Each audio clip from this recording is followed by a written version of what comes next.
Un cordial saludo. Un día más, con la gracia del Señor, proseguimos el comentario del Catecismo de nuestra Madre la Iglesia. En el comentario del último artículo del Credo, Creo en la vida eterna, en el que nos encontramos, hoy dedicamos este espacio a comentar 4 puntos del Catecismo que tienen como título el juicio final. Son el punto 1038 al 1041. Bien, leemos el primero de ellos, el punto 1038. La resurrección de todos los muertos, de los justos y de los pecadores, precederá al juicio final. Esta será la hora en que todos los que estén en los sepulcros oirán su voz. Y los que hayan hecho el bien resucitarán para la vida, y los que hayan hecho el mal para la condenación. Entonces Cristo vendrá en su gloria, acompañado de todos sus ángeles. Serán congregadas delante de él todas las naciones, y él separará a unos de los otros, como el pastor separa las ovejas de las cabras. Pondrá las ovejas a su derecha y las cabras a su izquierda, e irán estos a un castigo eterno y los justos a una vida eterna. Y aquí, pues este punto del Catecismo pues ha parafraseado prácticamente literalmente varios textos de la Sagrada Escritura. Bien, pues en primer lugar hay que decir, para explicar este punto, que este punto en el que quiere iluminar el juicio final, que hay 3 acontecimientos, ¿no? 3 acontecimientos escatológicos que se unen los 3. Son la resurrección de los muertos, la venida en gloria de Cristo, la parusía, y el juicio final. 3 acontecimientos que la Sagrada Escritura nos lo narra como seguidos uno detrás de otro. Dice que en primer lugar tendrá lugar la resurrección de los muertos, que precederá inmediatamente a la venida en gloria de Cristo, a la parusía. Y que entonces, cuando Cristo venga en gloria, vendrá a juzgar a vivos y muertos. O sea, 3 acontecimientos: resurrección de los muertos, venida en gloria de Cristo y juicio final, los 3. Bien, en primer lugar, con respecto a la resurrección de los muertos, pues con ella concluye el tiempo de espera.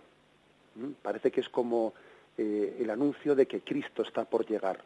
O sea, la resurrección de los muertos es como si nos pusiésemos todos en pie para acoger a Cristo Rey, que viene como juez de cielos y tierra. La resurrección es, pues, como cuando dicen en pie, póngase en pie en la sala, que va a entrar el juez. Bueno, pues algo así, ¿no? Quiere representar el que toda la humanidad plenamente despierta.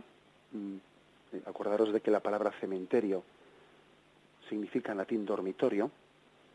Toda la humanidad plenamente despierta, plenamente levantada, acoge, ¿no?, puesta en pie, la llegada en gloria de ese Cristo Señor nuestro y juez también de vivos y muertos. En algunos cementerios, en algunos panteones, se conservan hermosas representaciones. Recuerdo haber visto pues en la imagen de algunos ángeles con la trompeta en la mano y con una posición de estar esperando, ¿no?, con la mano sujetando en señal de cansancio, o señal de espera, esperando el día en que Dios haga sonar esas trompetas, el día en que Dios venga en gloria a juzgar vivos y muertos y resucite, ¿no?, esos muertos que están ahí depositados, ¿no? Bien, esos son, pues, mediante esas formas también iconográficas, pues, el arte ha representado ese tiempo de espera en el que estamos, ¿no? Esperando la voz que haga salir de ese estado que Jesús llamó duerme, cuando dijo por la hija de Jairo que no estaba muerta sino que dormía, cuando Dios en su poder haga salir, ¿no?, a esos cuerpos de sus sepulcros. Bien, este es por lo tanto el acontecimiento, la resurrección, la venida en gloria de Cristo, el juicio final. Bien, alguno hará una pregunta que es importante. Bien, entonces, ¿qué añade el juicio final al juicio particular? Porque acordaros de que el Catecismo de la Iglesia Católica ha hablado también de un juicio particular, que tiene lugar inmediatamente después de la muerte, lo dice, lo explica en el punto 1021 y 1022.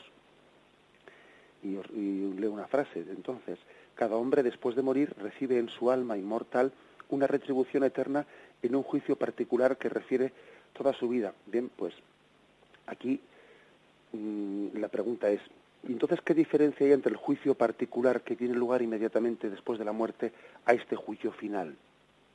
¿Qué añade una cosa a la otra? ¿Es que puede cambiar el veredicto de primera instancia y de segunda instancia? Pues evidentemente no. Evidentemente no. O sea, eso queda claro, ¿no? Entonces, ¿qué añade? Bueno, en primer lugar añade que hay una retribución no solamente al alma, sino una retribución al hombre entero, cuerpo y alma, porque en el juicio particular, cuando el alma se separa del cuerpo, es el alma la que recibe en primer lugar la retribución, bien sea en el cielo, bien sea en el infierno, apartada de Dios, por esa autoexclusión de Dios, de la cual hablábamos ayer, o bien sea también en un estado de purificación el que llamamos purgatorio, que le prepara para ver a Dios. Bien, pero esa era una retribución, la del juicio particular, que se refería únicamente al alma.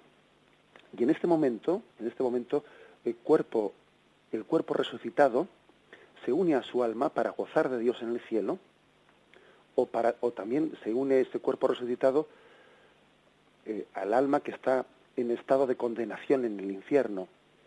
Y entonces se aumenta ese gozo del alma que está en el cielo, porque goza de Dios no solo en alma, sino que goza en alma y cuerpo de Dios.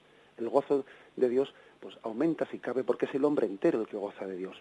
Y también hay que decir que los sufrimientos del infierno, pues también al ser el cuerpo el que se une al alma, ¿no?, en la plenitud del hombre, cuerpo y alma, pues el sufrimiento no es únicamente un sufrimiento en alma, sino en alma y cuerpo. O sea que en primer lugar el juicio final añade al juicio particular pues la unión del cuerpo al alma en la plenitud del hombre, bien sea en el cielo, gozando de Dios, o bien sea en el infierno, pues sufriendo ese estado de separación de Dios. En segundo lugar, el juicio final supone la conclusión del purgatorio, supone el final de ese estado de purificación.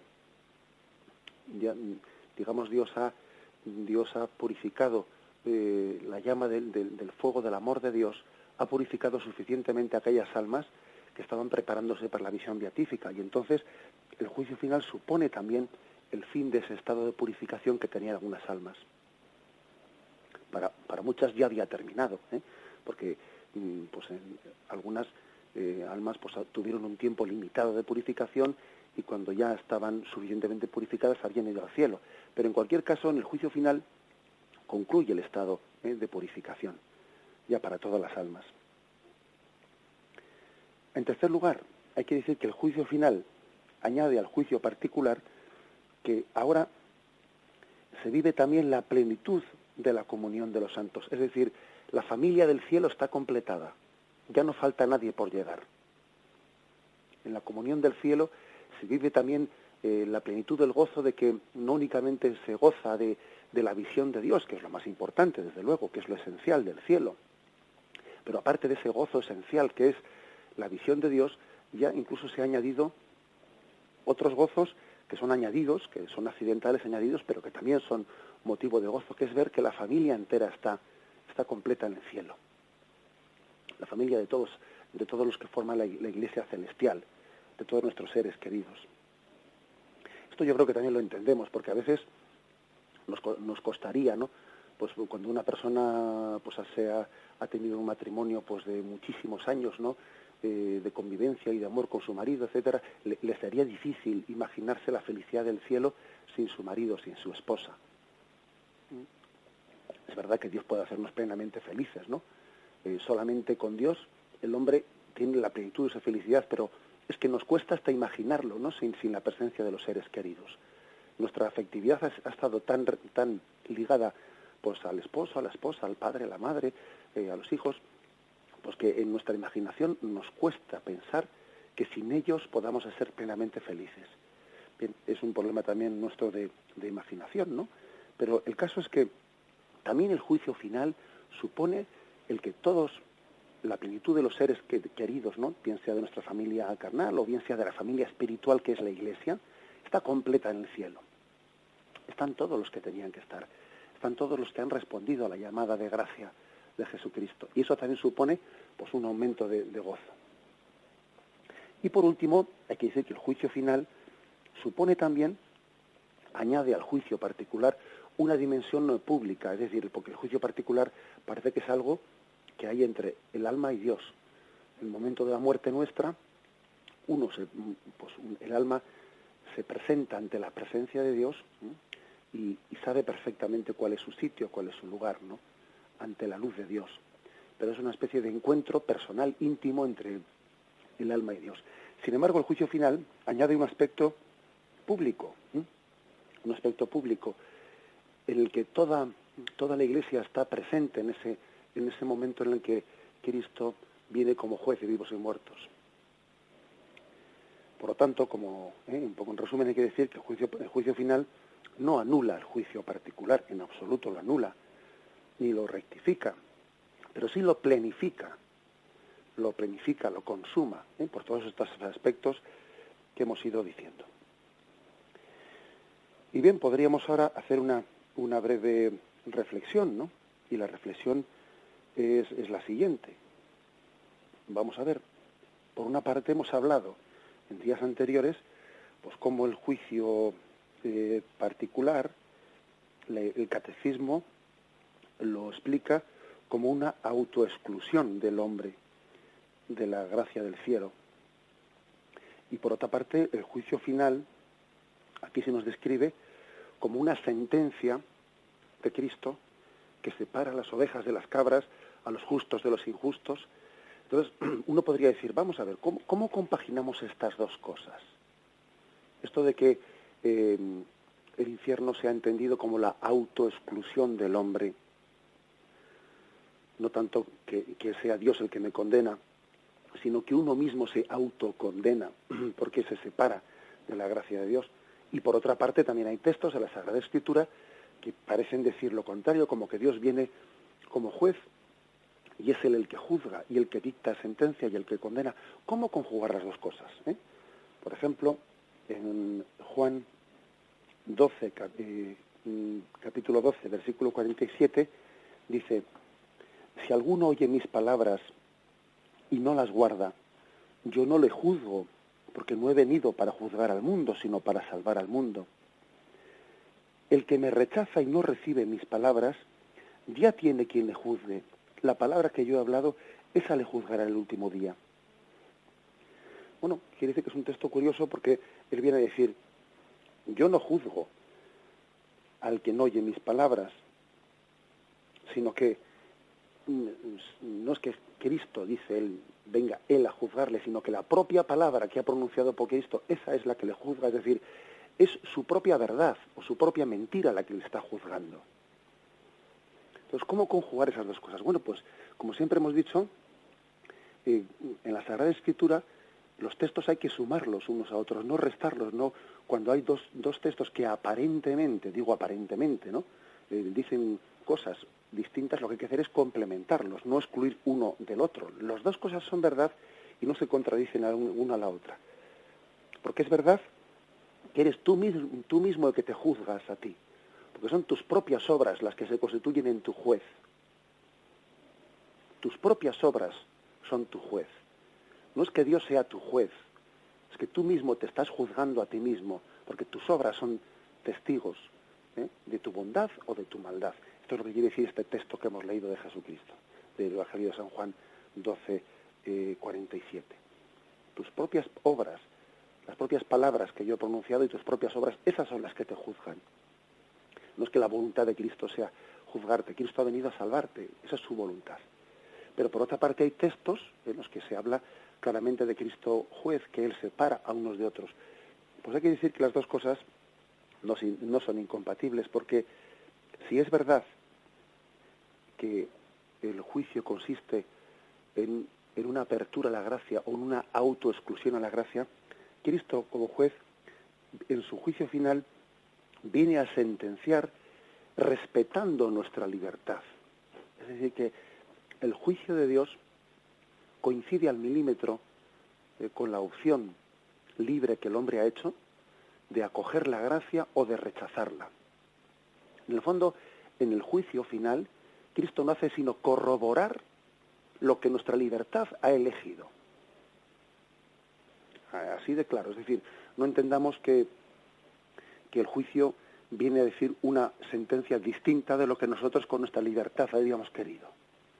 No nos imaginemos eso de que, ay, yo quería ir al cielo, pero me han condenado yendo al infierno. No, eso no es así.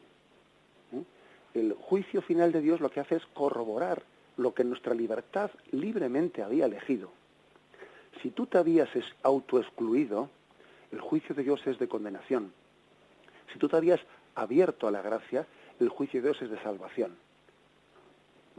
Pero quitémonos de la cabeza la comparación con la justicia humana, porque uno va a un juicio y lo que quiere es que le declaren inocente y el juez pues le declara culpable. Y entonces quitémonos la imagen del juicio de esta tierra, porque en el juicio del cielo, ante la luz de Dios, nuestras obras están tan claras que uno sabe perfectamente que se ha autoexcluido de Dios si está en el estado de condenación. Entonces, con su libertad ha elegido libremente esa autoexclusión, y entonces la condena de Dios en el fondo es ratificar en el respeto de tu libertad la opción que has hecho de rechazo de Dios. Ahí tenemos un problema a veces que es que hablamos del juicio de Dios con categorías humanas y vemos lo que es un juicio de la audiencia nacional o de la audiencia de no sé dónde y lo aplicamos a Dios. Quitemos eso de la cabeza. El hombre libremente se autoexcluye o se abre a la gracia y Dios en su juicio final no hace sino ratificar lo que es la elección libre del hombre. Con la bendición de Dios Todopoderoso, Padre, Hijo y Espíritu Santo, descienda sobre vosotros. Alabado sea Jesucristo. Un